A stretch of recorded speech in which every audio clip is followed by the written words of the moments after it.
नमस्कार मित्रों।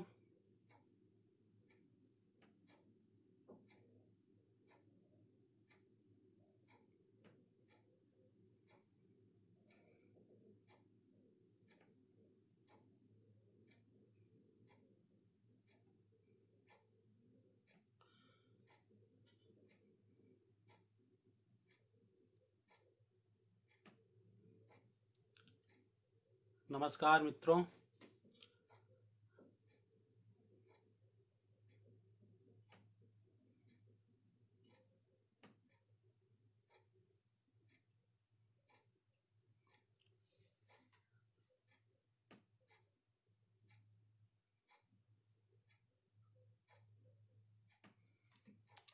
जनसुलभ पुस्तकालय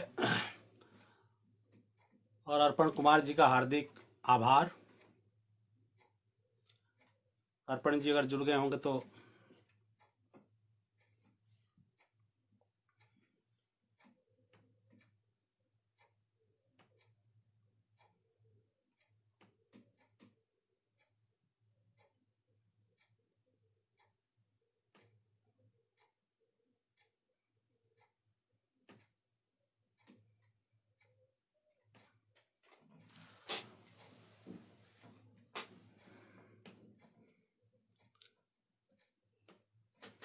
मित्र जुड़ रहे हैं। और आज मैं अपनी कहानी ब्लैक होल का पाठ करूंगा। जनसुलभ पुस्तकालय अर्पण जी आ गए हैं।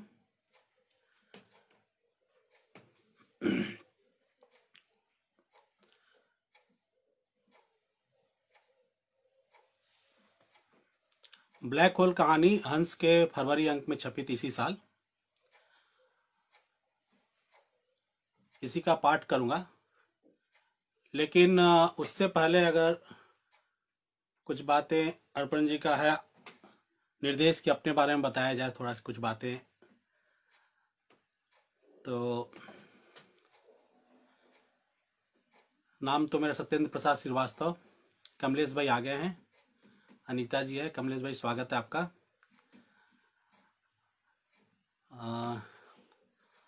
मूलतः मैं हूँ तो उत्तर प्रदेश का, देवरिया जिला पड़ता है, कुशीनगर, लेकिन मैं रहा हूँ कलकत्ता में ही। पढ़ाई लिखाई, शुरुआती कैरियर जो जो नौकरी होती है वो सब कुछ कलकत्ता में ही हुआ है। कलकत्ता विश्वविद्यालय से ही पढ़ाई है। मूल रूप से मैंने कविताएं ज़्यादा लिखी हैं। कविता जो है, कविता के 2 संग्रह भी आ चुके हैं मेरे। एक रोटियों के हाथ से और एक अंधेरे अपने अपने। कहानी का कोई संग्रह भी नहीं आया। सच पूछा तो कहानी में मैं पिछले 2 साल से ज़्यादा सक्रिय हुआ हूँ। 2 साल से काफ़ी पहले जब कविताएं लिखी थी, कलकत्ता में मैं रहता था, तो कहानियां भी एक आध लिखी थी, लेकिन फिर कहानी छूट गई और कविता में ही मैं रम गया। पेशे से मैं रोजी रोटी के लिए पत्रकारिता में हूँ। और जब मैंने ग्रेजुएशन की पढ़ाई की थी तो पत्रकारिता में यही सोच के आया था कि कविता लिखता हूँ तो अगर अखबार में आ गया तो कविताएं छपेंगी। हालांकि जब बाद में आया तो सब बातें जो लगी कि नहीं, कविता अगर सही है, कविता में कोई दम है तो कहीं भी छप सकती है, आप चाहे किसी भी पेशे में रहें। तो मूलतः जो है मेरी कविताएं जो शुरुआती दौर में मैंने लिखी थी, जहाँ मैं था कलकत्ता में, जिस इलाके में, कस्बे में था, उपनगर में, भाटपड़ा। भाटपड़ा नैहटी, नैहटी में ऋषि बंकिम चंद्र का जन्म हुआ था। मैं ऋषि बंकिम चंद्र कॉलेज में ही पढ़ता भी था। उनका घर, पुश्तैनी मकान वहीं पर है। वहीं नैहटी एक जगह है जहाँ समरेश बसु हुआ करते थे, मंगला का प्रख्यात लेखक। और मैं रहता था भाटपड़ा। भाटपड़ा आया है भट्टाचार्य से। भट्टाचार्य जो वहाँ ब्राह्मण होते हैं, बंगाली। तो इलाका बेसिकली जूट मिल का इलाका है। और जूट मिल का जो चटकल कहते थे, जो बिहार यूपी से लोग जो है। हाँ कमलेश भाई, आपने मेरी एक कविता का जिक्र किया है कि आदमी को चूल्हे की तरह होना चाहिए। बिल्कुल, कविता बहुत ही छोटी थी वो, कि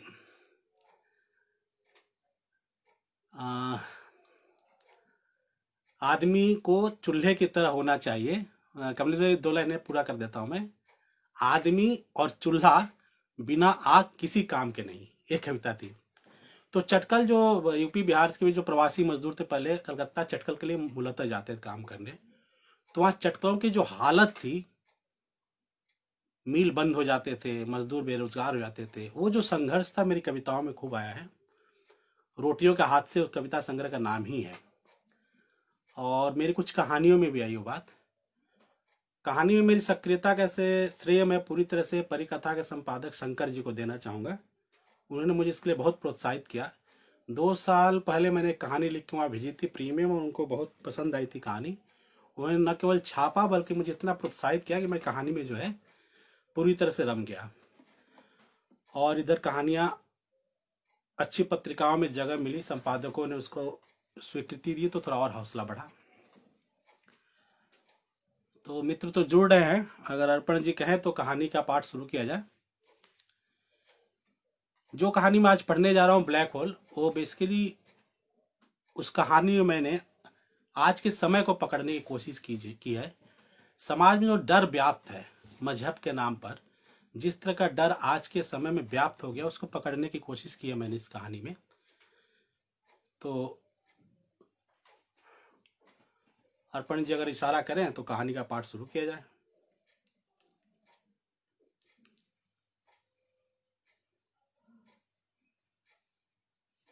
अभी कमलेश जी हैं, भाग्यम शर्मा जी, सौम्या सुमन जी, सबका स्वागत है। आप लोग जुड़ रहे हैं तो हौसला बढ़ रहा है।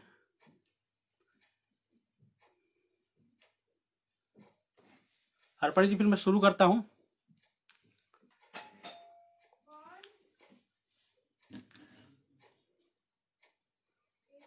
हाँ बिल्कुल कमलेश जी, शंकर सर ने नए लौके की पूरी फौज खड़ी की, तो बिल्कुल सही कहा।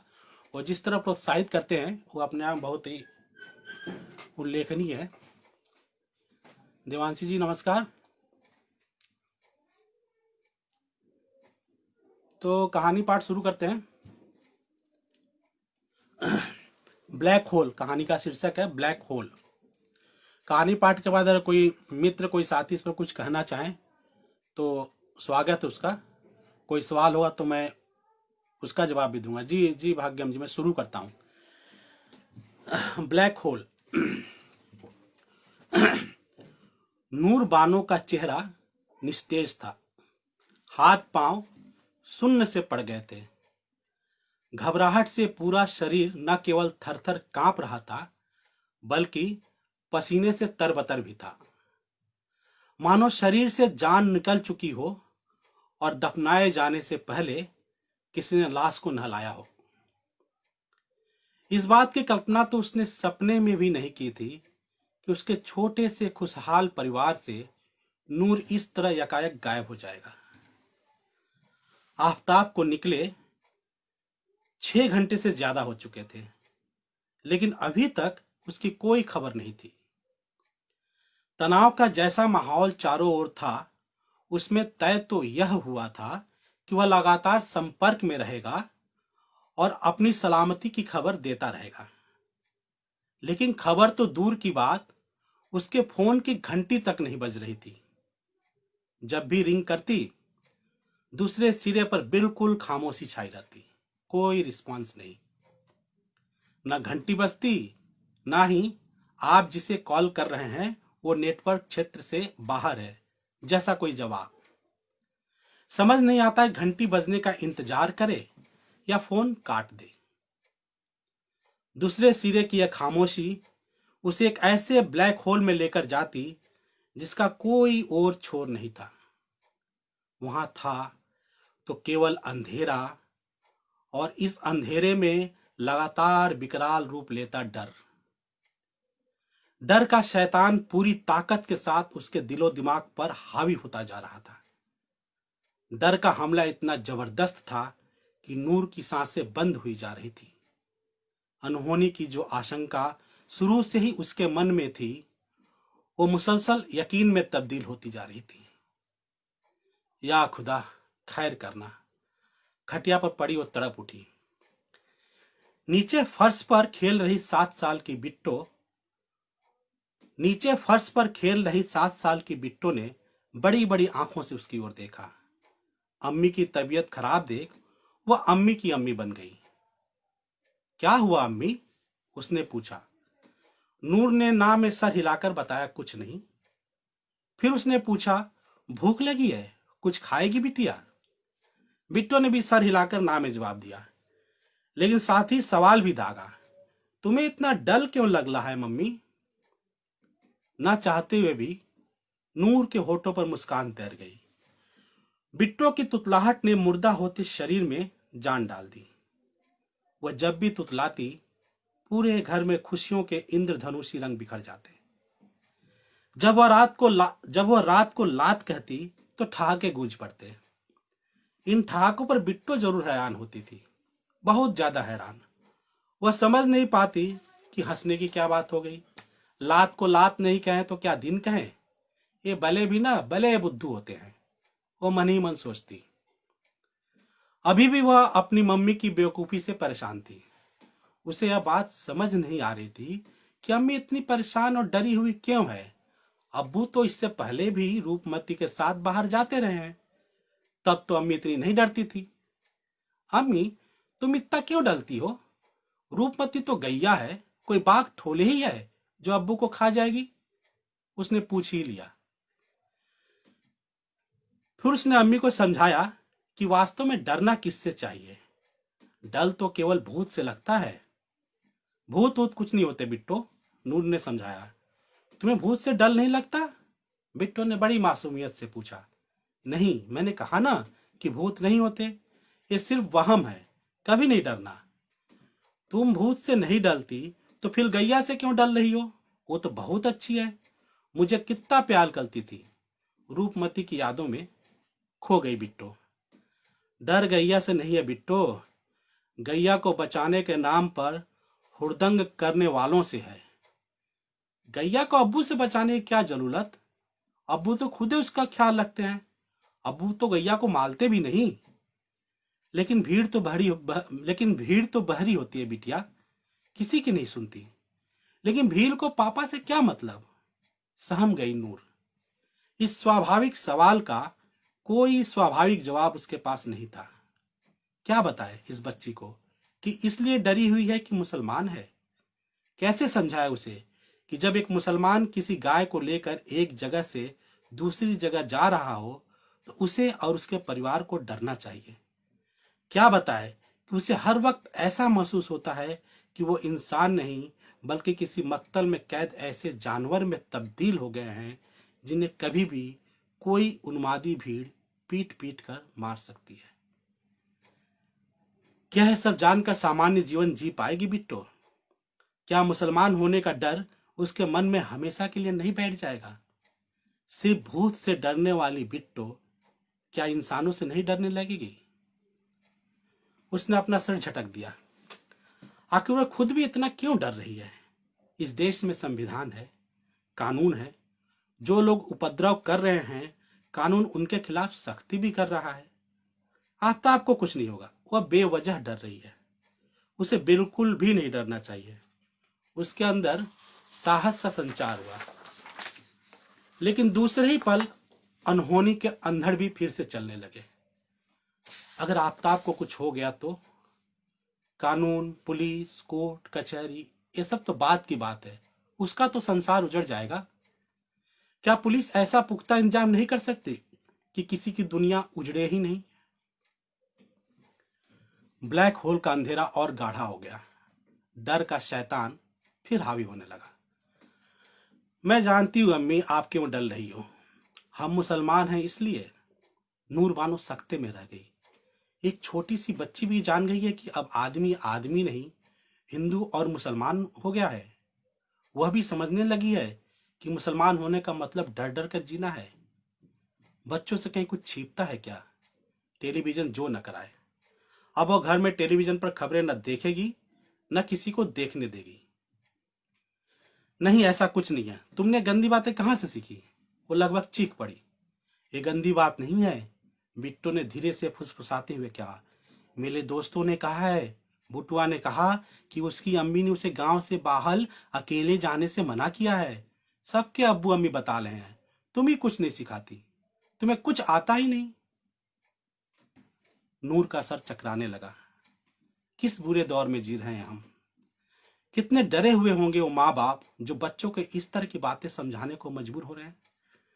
आज जो बातें सावधानी बरतने के लिए बताई जा रही है, वही तो धीरे धीरे जहरीली बेल की तरफ फैलेगी और कल पूरे समाज को अपनी चपेट में ले लेगी। लेकिन माँ बाप को भी दोष कैसे दे। माहौल इतना खराब हो गया है कि हवा में ऑक्सीजन कम, डर ज्यादा है। वह तो खुद भी आफताब को लेकर इतना डरी हुई है। उसे दुख हुआ कि बिट्टो अब बच्ची नहीं, मुसलमान हो गई। वह जान गई है कि मुसलमान है, वह जान गई है कि वह मुसलमान है। उसे डरना चाहिए, उसे सावधान रहना चाहिए।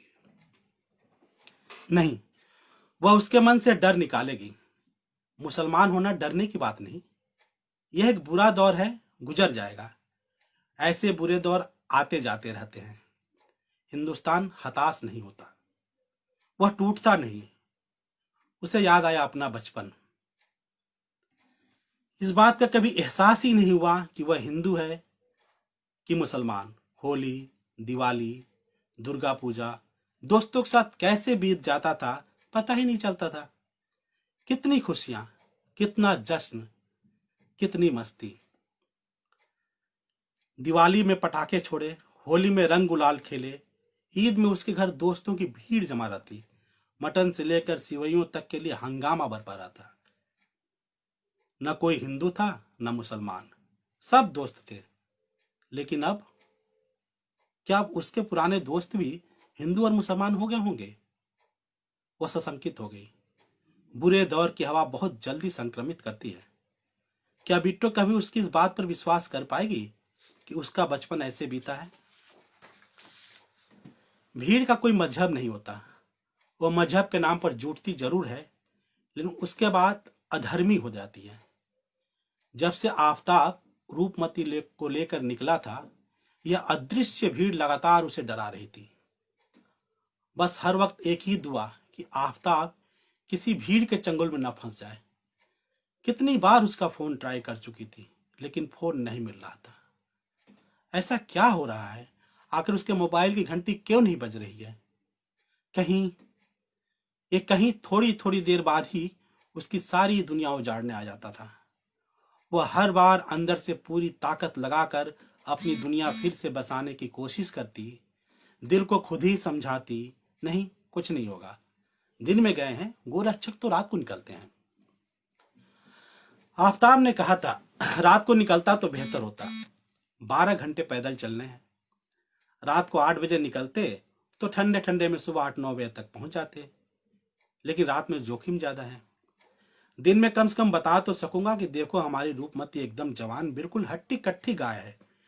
क्या ऐसी गाय की कोई तस्करी करेगा? वैसे रूपमती को देखकर कोई पूछने भी नहीं आएगा। लेकिन दिन में सूरज का ताप देख रहे हो, गर्मी और लू से ही जान निकल जाएगी। यानी ऊपर भी दुश्मन और नीचे भी दुश्मन। ठठाकर हंसा था आफताब। नूर को हैरानी हुई थी। आखिर ऐसे कठिन समय में भी आफताब कैसे हंस लेता है? सभी गरीब के दुश्मन हैं। नूर की आवाज में उदासी थी। ऊपर वाले दुश्मन से निपटना ज्यादा आसान है, आफताब ने उसे आश्वस्त किया था। आफताब को बिजनौर के अपने गांव से मेरठ जाना था। करीब 10 कोस की दूरी थी। रूपमती को बेचना तो नहीं चाहता था, लेकिन घर की माली हालत इतनी खराब हो गई थी कि रूपमती का भी खर्च चलाना मुश्किल हो रहा था। वैसे भी जब से गाय को लेकर हंगामा शुरू हुआ था, गांव में सभी ने गायों से तौबा कर लिया था। वैसे केवल उसकी डेहरी पर गाय बंधी हुई थी। वह भले ही इसे अपनी शान समझता था, लेकिन गांव के कई बड़े बुजुर्ग उसे कई बार आगाह कर चुके थे। मेरठ में उसके जीजाजी रहते थे, संपन्न, रसूखदार। शुरू से ही उनकी नजर रूपमती पर थी। वो उसके 7,000 रुपये दे रहे थे। उन्होंने समझाया था कि पैसे भी मिल जाएंगे और सांसद से जान भी छूटेगी। आफताब को प्रस्ताव जच गया था, इसलिए दिल पर पत्थर रखकर रूपमती को बेचने का फैसला कर लिया था। बिट्टो खूब रोई थी। उसने बिट्टो को समझाया था, अरे रूपमती हमेशा के लिए थोड़ी जा रही है, तेरी फूफी के घर घूमने जा रही है। तुम भी तो जाती हो अपनी फूफी के घर, तब क्या रूपमती रोती है? बिट्टू को याद आया रूपमती तो नहीं रोती, फिर वो क्यों रो रही है। उसे तसल्ली हुई, घूमने ही तो जा रही है, जब वो फूफी के घर जाएगी तो रूपमती से फिर भेंट हो जाएगी। आफताब ने पहले सोचा था टाटा 407 कर ले, लेकिन खर्चे का ख्याल आया। यह डर भी कि ट्रक से ले जाने पर शक बेवजह बढ़ेगा। पैदल ही चलते हैं, और वह भी दिन में। किसी को शक नहीं होगा और रूपमती को लेकर सुरक्षित मेरठ पहुंच जाएगा। आते वक्त बस से लौट आएगा। नूर के जान पर खेलने वाला फैसला लग रहा था।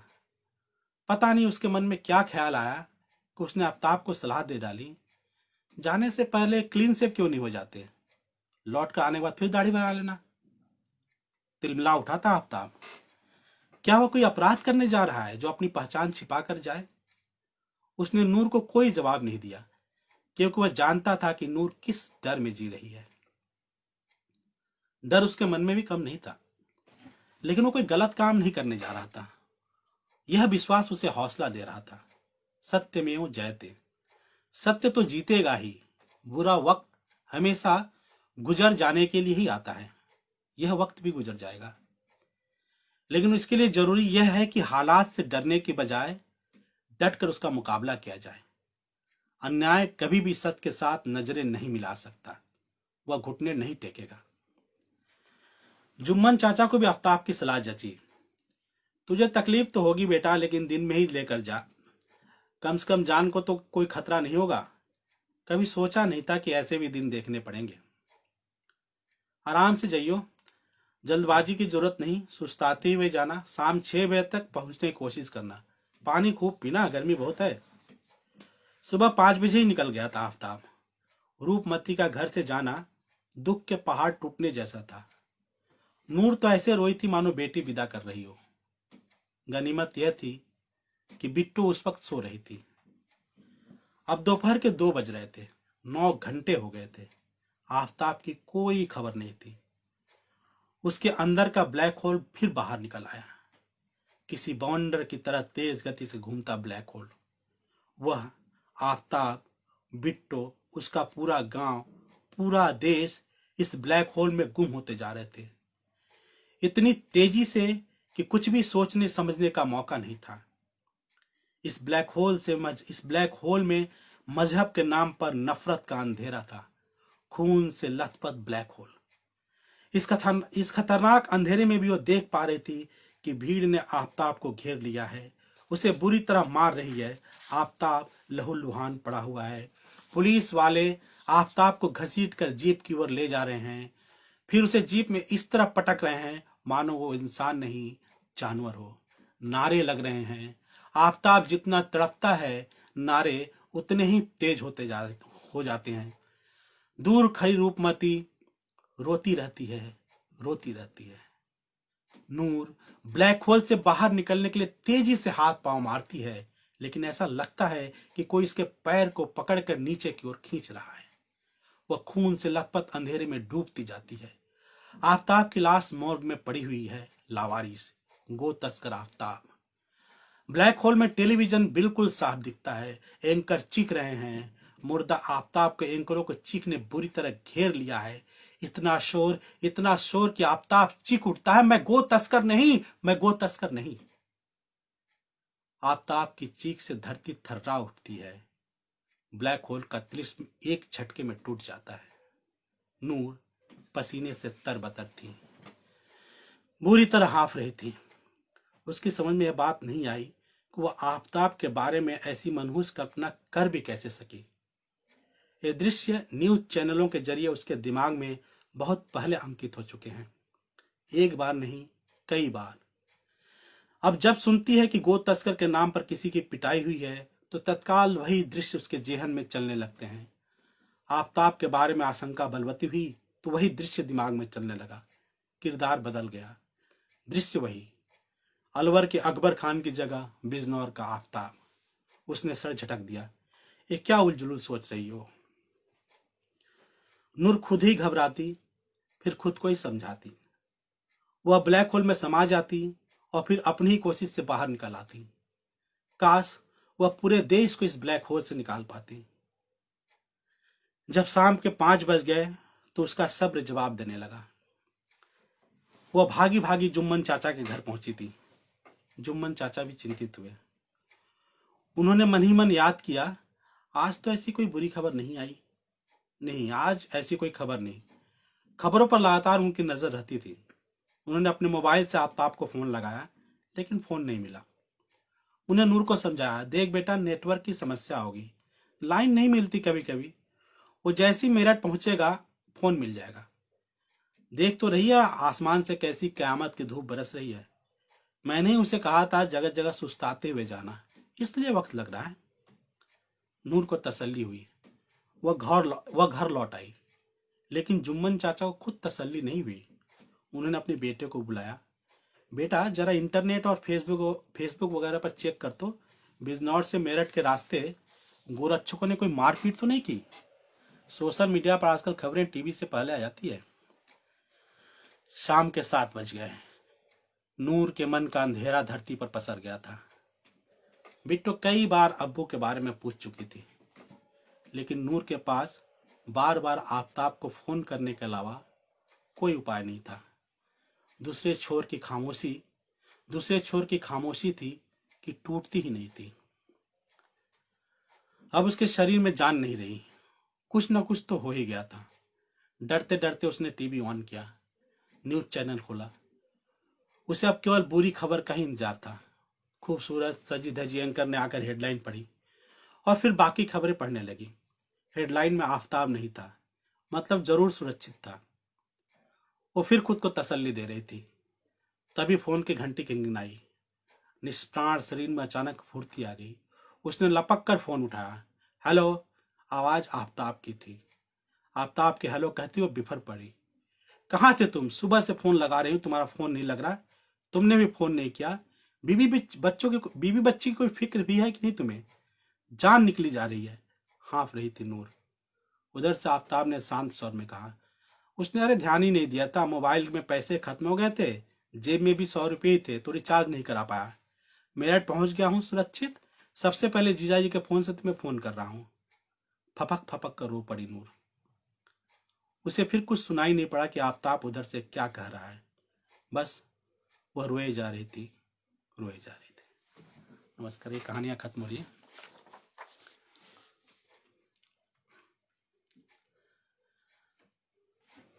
हाल फिलहाल जो इस तरह की घटनाएं लगातार हुई हैं, उसी को केंद्र में करके कहानी लिखा था हमने।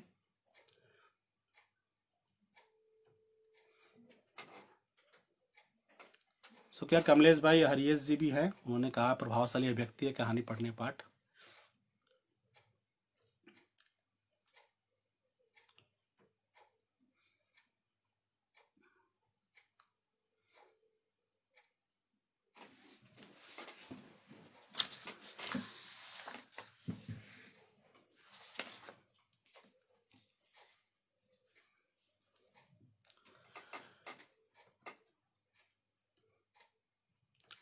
थोड़ी सी अपनी रचना प्रक्रिया पर बोलना चाहूंगा।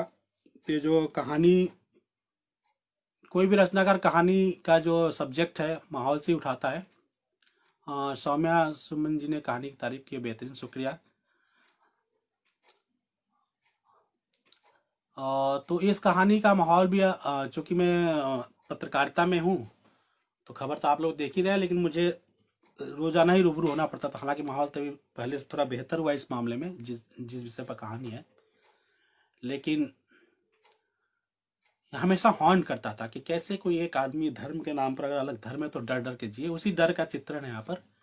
और एक दिल्ली में एक हमारे एक ग्रुप था, कथा कहानी, उसके गोष्ठी में ही किसी और कहानी पर बहस होते वक्त इस तरह कुछ और बातें निकल कर उसने मुझे और प्रेरित किया कि इस पर कुछ कहानी बन सकती है। तो इस पर एक कहानी लिखा गया। कमलेश जी नमस्कार। कमलेश जी खुद भी बहुत अच्छे कथाकार हैं और उनको कहानी अच्छी लगी है तो कामयाबी मेरी है।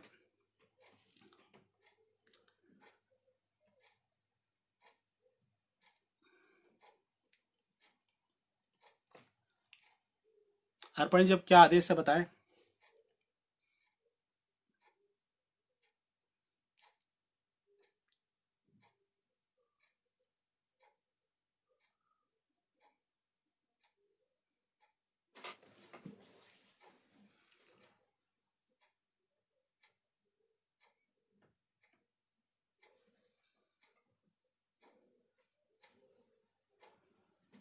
और प्रवीण भाई भी जुड़े हैं, शुक्रिया प्रवीण भाई।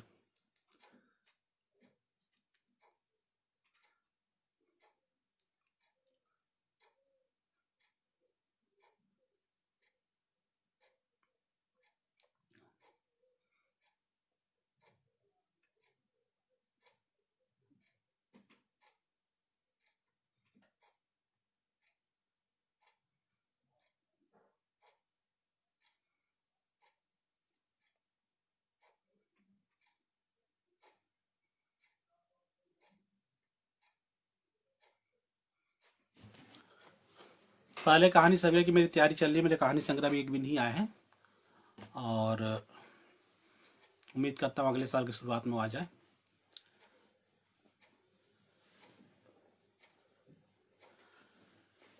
कहानी अर्पण जी की बात है, कुछ रचना प्रक्रिया पे बात हो, तो मूलतः क्या है कि हर कहानी की अपनी अलग रचना प्रक्रिया होती है। ये आप सभी जानते हैं कि लेखक एक ही चीज को हर आदमी देखता है, लेखक के पास सिर्फ दृष्टि नहीं हो, नजरिया भी एक होता है कि दृश्य नहीं दृष्टि भी होती है, तो उसको कुछ पकड़ने की कोशिश करता है। तो मेरी कहानियों में इसी तरह की चीजें हैं। जैसे मेरी कहानी ठौर है जो परिकथा में आई थी, अभी आपने हाल ही में देखा होगा जब कोरोना के बाद लॉकडाउन हुआ तो रिवर्स माइग्रेशन जो शुरू हुआ, लोग यहाँ से गांव भागने लगे। वो काफ़ी पहले मैंने एक कहानी ठौर में एक बात इसी का चित्रण किया था काफ़ी पहले, कि चटकल बंद है, काम नहीं मिल रहा है, तो कैसे मजदूर जो गांव छोड़ के आए वो वापस लौटने के लिए विवश हो रहा है, और वो वापस लौटने में भी हिचक रहा है।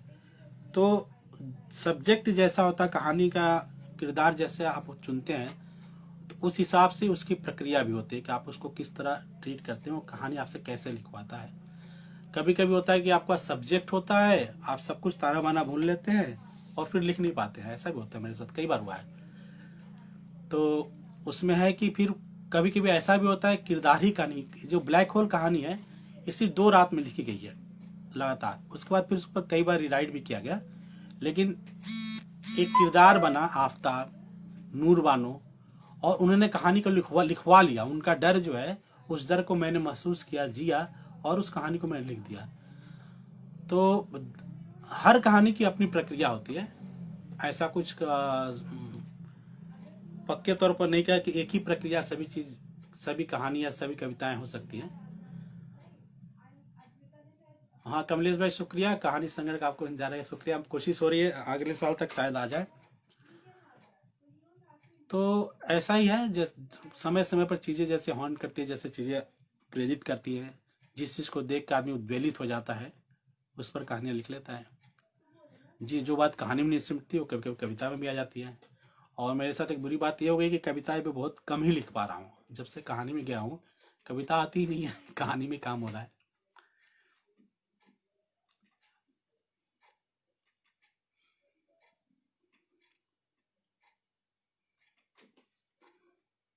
अभी हाल ही में एक कहानी और पूरी की है, योद्धा, जिसमें लॉकडाउन कोरोना से में जिंदगी कैसे बदल गई उस पर पूरी चीजें हैं। जल्दी किसी पत्रिका में आप पढ़ेंगे।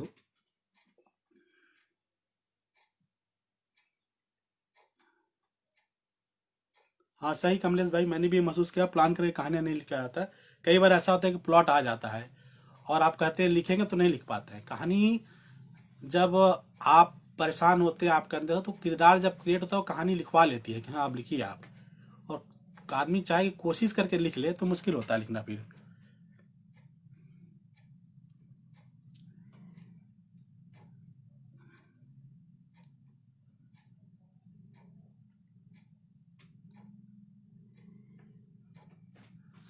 साथ ही एक चीज और भी आप लोगों को बता दूं मैं कि एक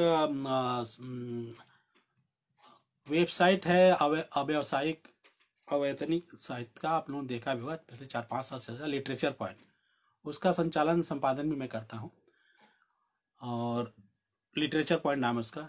हाँ अर्पण भाई, योद्धा नाम से कहानी है, और उसमें ये भी दिखाया गया है कि कैसे सिर्फ उसमें कोरोना नहीं है, कोरोना काल के बहाने जिंदगियां जैसे बदली है, रोजगार नहीं है, बेरोजगारी है, और किस तरह से 2014 के बाद से हालात देश में बदले हैं हर तरह से, उसका चित्रण भी है। और कैसे एक आदमी, एक व्यक्ति उससे लड़ता है, वही योद्धा है। कैसे वो पहले विचारधारा के लेबल पर गुलाम रहता है, फिर कैसे खेलता है उसका जिक्र उस कहानी में।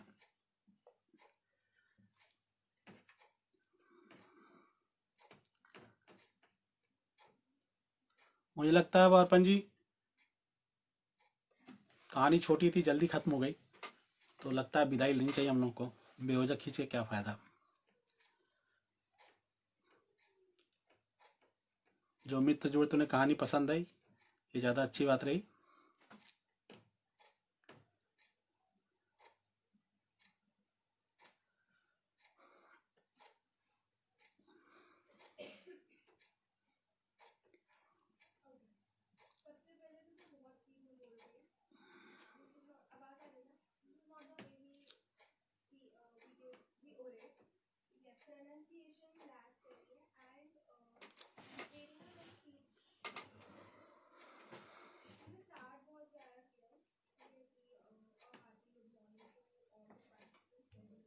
जी, शुक्रिया। आप लोग सभी जुड़े हो, आप सभी मित्रों का बहुत बहुत शुक्रिया, साथियों का, अग्रजों का। अर्पण जी का खासकर से बहुत शुक्रिया कि उन्होंने मुझे इस मंच के काबिल समझा। ये मुझे लगता है जब से लाइव शुरू हुआ है, पहली बार कोई लाइव ऑनलाइन पाठ कर रहा हूँ, कोई कहानी या कविता। सभी का बहुत बहुत शुक्रिया, नमस्कार। राकेश श्रीवास्तव भी जुड़े हैं कलकत्ता से, शुक्रिया, मेरे छोटे भाई हैं।